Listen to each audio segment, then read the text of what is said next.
Hello everyone, welcome to the channel by K star chemistry. आज हम second order reaction है उसका case second discuss करेंगे। इससे पहले हमने केस फर्स्ट को डिस्कस किया था। उसके अंदर क्या था, हमारे जो रिएक्टेंट है वो कैसे थे, एक ही रिएक्टेंट था या हम बोल सकते हैं सेम रिएक्टेंट थे दोनों। आपका 2A लिया था हमने।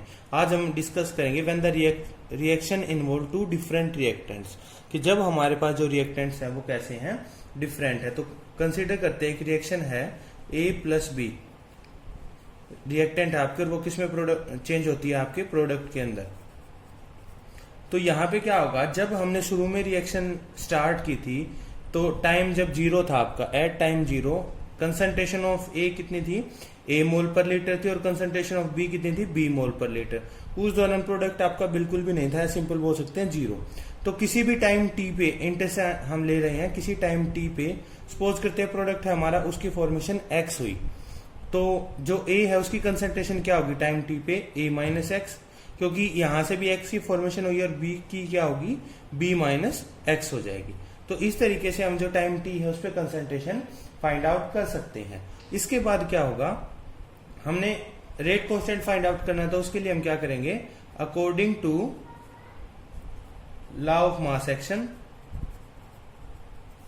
For second order reaction, rate किसके द्वारा दे पाएंगे हम, किससे, dx/dt for a second order reaction. dx/dt is directly proportional to concentration of A into concentration of B, क्योंकि सेकेंड ऑर्डर रिएक्शन है 1 और 1 2 हो जाएगा, तो कंसंट्रेशन ऑफ A और कंसंट्रेशन ऑफ B पे डिपेंड करेगा। हम इसको क्या लिख सकते हैं, directly proportional to concentration of A कितनी है टाइम T पे, A-X इंटू B-X। तो हमने इसको देख लिया, जो रेट है लॉ ऑफ मास एक्शन से वो ये होगी। उसके बाद क्या है, साइन ऑफ प्रोपोर्शनलिटी को रिमूव करेंगे तो क्या आएगा, dx/dt। प्रोपोर्शनलिटी को रिमूव करने के लिए हम क्या करेंगे, k लगा देंगे, k into concentration of A-X into B-X। k क्या है हमारा, where k is equal to rate constant.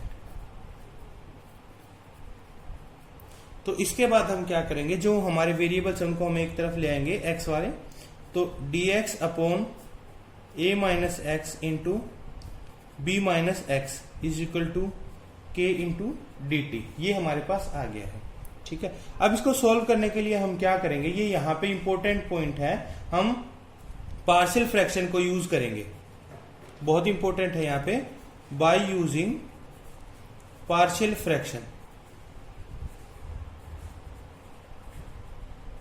जो रिएक्शन है इसको हम किस तरीके से लिख पाएंगे, ये हो जाएगी हमारी 1/A-B इंटू 1/B-X, जो ये टर्म है B-X माइनस ऑफ 1/A-X, ये इसका क्या हो जाएगा, पार्शियल फ्रैक्शन हमने यूज कर लिया है, into dx is equal to k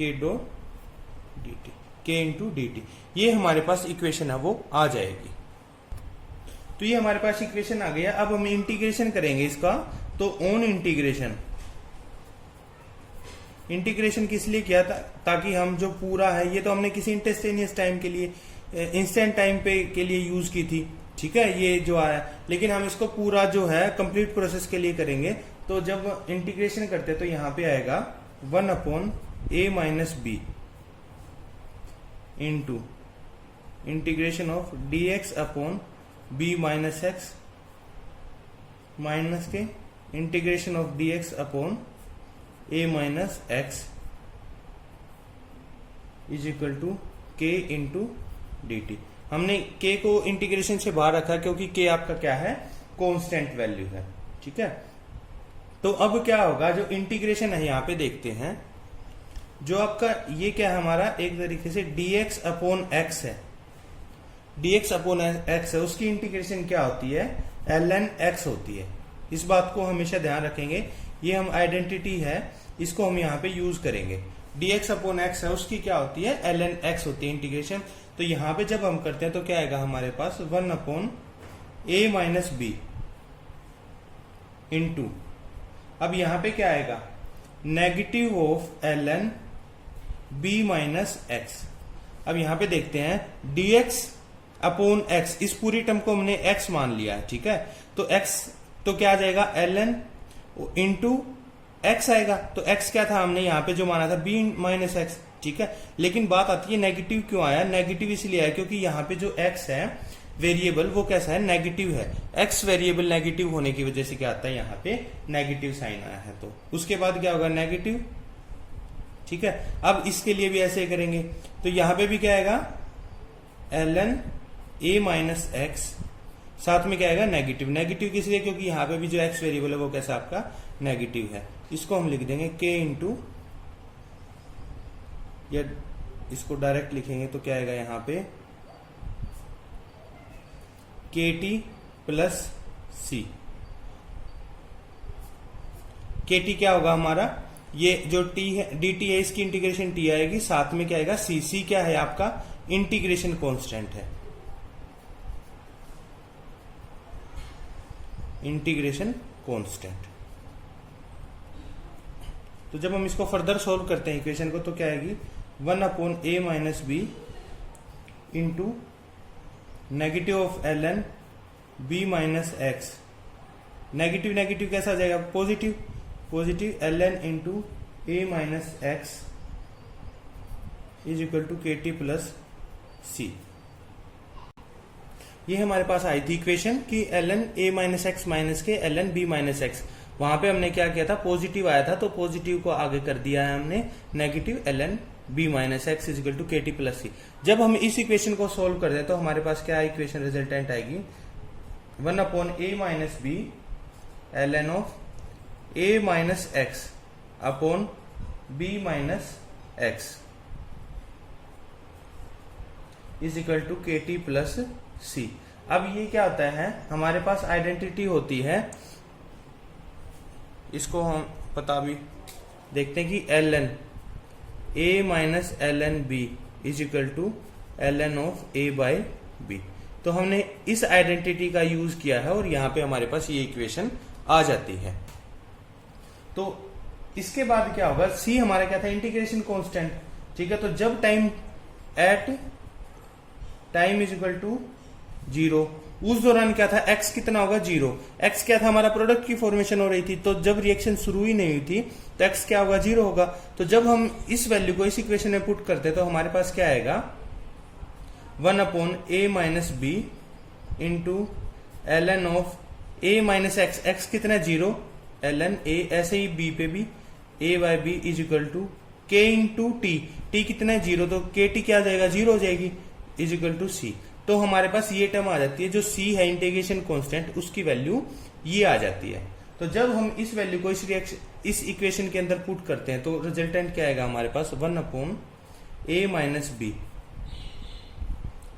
into ln of a minus x upon b minus x is equal to kt plus 1 upon a minus B into ln of a by B. ये हमारे पास आ जाती है। इसके बाद हम क्या करेंगे, जो kt है उसको एक तरफ ले आएंगे और इस दूसरी टर्म को इस तरफ माइनस करना है हमने इसमें से, ठीक है, ताकि हम k की वैल्यू को फाइंड आउट कर सके। तो kt को एक तरफ रखेंगे तो क्या होगा, kt इज इक्वल टू, ये टर्म हमने लिखी, ये पॉजिटिव थी तो इस तरफ आके माइनस की हो जाती है, negative, 1 upon a minus B ln a by b हो जाता है, ठीक है। अब हम क्या करेंगे, ये जो 1 अपॉन a माइनस बी है इसको हम कॉमन ले लेंगे। 1 upon a minus B common लिया तो क्या बचता है हमारे पास, ln a minus x upon b minus x minus के ln a बाई बी बचता है हमारे पास, ये आ गया है, ठीक है।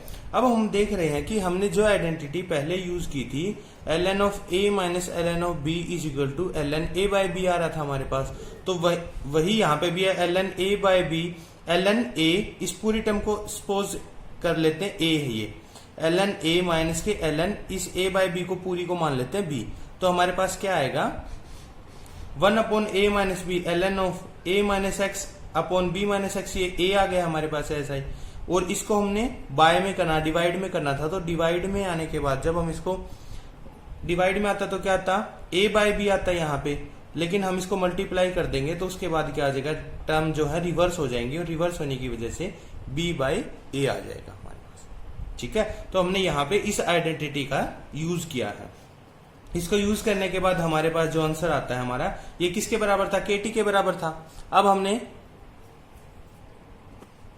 तो KT के बराबर था ये, तो हमने K फाइंड आउट करना है, तो T को हम इस तरफ ले आएंगे राइट हैंड साइड, तो क्या हो जाएगा K is equal to 1/T into A minus B ln of A minus x into B upon B minus x into A। ये हमारे पास रेट कांस्टेंट की वैल्यू है वो आ जाती है for second order reaction when both the reactants are different.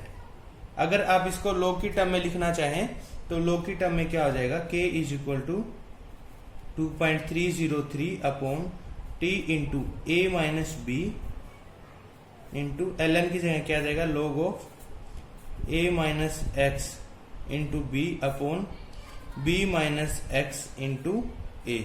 ये कब है, जब हमने एज्यूम किया था A is concentration of A is greater than B।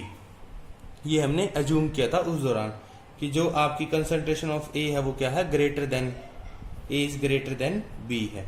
तो उस दौरान जो हमारा रेट कांस्टेंट की वैल्यू है ये आ जाती है। हमने K की यूनिट्स हैं और हाफ लाइफ है वो पिछली जो वीडियो है उसके अंदर डिस्कस कर लिया था, उसका लिंक आपको वीडियो के डिस्क्रिप्शन में मिल जाएगा।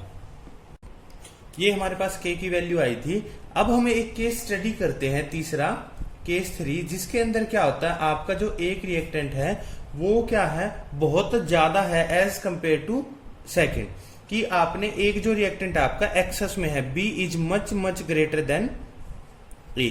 ठीक है, तो हम बोल सकते हैं B इज इन एक्सेस। तो जब हम इसको एक्सेस में ले लिया है हमने, तो उस दौरान क्या हो जाएगा, जो A माइनस बी है उसकी वैल्यू किसके बराबर हो जाएगी, near about negative of B के, क्योंकि B तो बहुत ज्यादा है आपका, तो बहुत ज्यादा होने की वजह से क्या होगा, उसकी वैल्यू उतनी ही आएगी, लगभग बहुत कम डिफरेंस आएगा। तो हम इसको नेगेटिव B के बराबर मान लेते हैं। और जो B माइनस एक्स होगा, यहाँ पे आप देख पा रहे हैं, यहाँ पे B इस टर्म में है, एक इस टर्म में है, तो ये इसके बराबर होगा। और जो B माइनस एक्स है वो किसके बराबर होगा, B के बराबर हो जाएगा आपका नियरली। ठीक है, तो इसको क्या करेंगे, हम इसको सब्स्टिट्यूट करेंगे इस इक्वेशन के अंदर। तो हमारे पास इक्वेशन क्या आती है, K is equal to 2.303 upon, यहां पे क्या आएगा, A माइनस बी की जगह negative of B into T log of A minus x into B upon B minus x को हमने क्या मान लिया था, B, और ये क्या आ जाएगा B इंटू A। ये हमारे पास इक्वेशन आ गई है। अब हम क्या करेंगे, जो B है, B से B कैंसिल आउट हो जाएगा हमारा। तो उसके बाद हमारे पास क्या इक्वेशन आती है, 2.303 upon negative of BT into log of A minus x upon A। ये हमारे पास इक्वेशन है वो आ जाती है। तो अगर हम इस जो नेगेटिव साइन है इसको रिमूव करते तो क्या होगा, ये आपका पलट जाएगी इक्वेशन। तो क्या होगा, 2.303 upon BT is into log of क्या हो जाएगा, A upon A minus x के बराबर हो जाएगा। ठीक है, K। तो इस दौरान क्या होगा, जो ये B है इसको हम ऐसे भी लिख सकते हैं, KB is equal to 2.303 upon T into log of A upon A minus x. ठीक है, अब हमें पता है एक बात का कि जो B है क्या है, एक्सेस में है। तो एक्सेस में होने की वजह से क्या होगा, ऑलवेज कांस्टेंट होगा आपका, या ऑलमोस्ट बोल सकते हैं हम इसको कि ऑलमोस्ट कांस्टेंट। ठीक है, तो KB की जगह हम क्या कर सकते हैं, KB is replaced by constant K dash, कि हम KB की जगह एक K डैश जो कांस्टेंट है उसको यूज कर सकते हैं। ठीक है, तो हमारे पास इक्वेशन क्या आ जाएगी, K dash is equal to 2.303 upon T log of A upon A minus x. हम देख पा रहे हैं जो ये K है ये किसके बराबर है, यही K आपका किसका, फर्स्ट ऑर्डर रिएक्शन के लिए रेट कांस्टेंट की वैल्यू यही होती है आपकी। तो हम बोल सकते हैं कि जब आपका कोई एक रिएक्टेंट एक्सेस में होता है तो उस दौरान जो आपकी सेकंड ऑर्डर की रिएक्शन वो कैसे बिहेव करती है, फर्स्ट ऑर्डर की तरह बिहेव करती है। और इसी को हम क्या बोलते हैं, सूडो यूनिमोलिकुलर रिएक्शन या सूडो फर्स्ट ऑर्डर रिएक्शन हम बोलते हैं, जो हमने एक सेपरेट जो वीडियो है उसके अंदर बहुत अच्छे तरीके से डिस्कस भी किया है। तो जब आपका कोई रिएक्टेंट एक्सेस में होगा तो उस दौरान जो सेकंड ऑर्डर रिएक्शन है वो आपकी सूडो फर्स्ट ऑर्डर की तरह है बिहेव करेगी। ये आपका कंप्लीट सेकंड ऑर्डर रिएक्शन था। अगर आपको वीडियो पसंद आई है तो लाइक